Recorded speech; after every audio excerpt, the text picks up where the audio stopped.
Emmanuel Macron est arrivé hier soir à Libreville au Gabon, début d'une tournée de 4 jours en Afrique centrale. Après un dîner avec son homologue gabonais Ali Bongo, le chef de l'État participera aujourd'hui à la dernière journée du sommet One Forest Summit consacré à la protection et au développement des forêts tropicales. Ce sommet pour la forêt, il en est également question au Salon de l'Agriculture. Des ministres ivoiriens ont d'ailleurs fait le déplacement porte de Et Versailles. oui, quand on pense forêt tropicale, on pense très souvent à l'Amazonie. Ce n'est pas une erreur, mais on oublie le rôle de l'Afrique centrale dans l'absorption des émissions de CO2.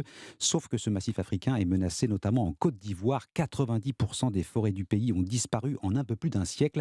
Un grand plan de reboisement est en cours, mais bien sûr, il faut trouver des investisseurs prêts à le financer, d'où la présence des ministres du gouvernement ivoirien dans les allées du salon. Reportage Louis Salé. Une forêt tropicale reconstituée à l'entrée du stand de la Côte d'Ivoire au salon accueille des acteurs privés français reçus par le ministre des Eaux et Forêts en personne, Laurent Tchakba. Nous avons besoin de 616 milliards de francs CFA, soit 1 milliard d'euros à peu près. La Banque mondiale, Nestlé, Cargill, tout cela sont des privés qui ont accepté de s'engager avec nous. L'argent doit être reversé aux paysans pour qu'ils plantent des arbres dans leurs champs et faire ainsi de l'agroforesterie. Nous travaillons de telle sorte que tous les planteurs de cacao, tous les planteurs de palmiers, tous les planteurs de café s'engagent avec l'État de Côte d'Ivoire dans le cadre de l'agroforesterie. Mais pour l'économiste de l'environnement Alain Carsanti, c'est encore peu appliqué. Pour l'instant, les paysans ne font pas d'agroforesterie. Ils coupent les arbres pour s'approprier la terre, pour marquer leur espace et le foncier n'est pas clair. Il faudra qu'on leur donne une sécurité foncière importante. Personne ne plante d'arbres s'il n'y a pas une garantie sur le long terme que ces arbres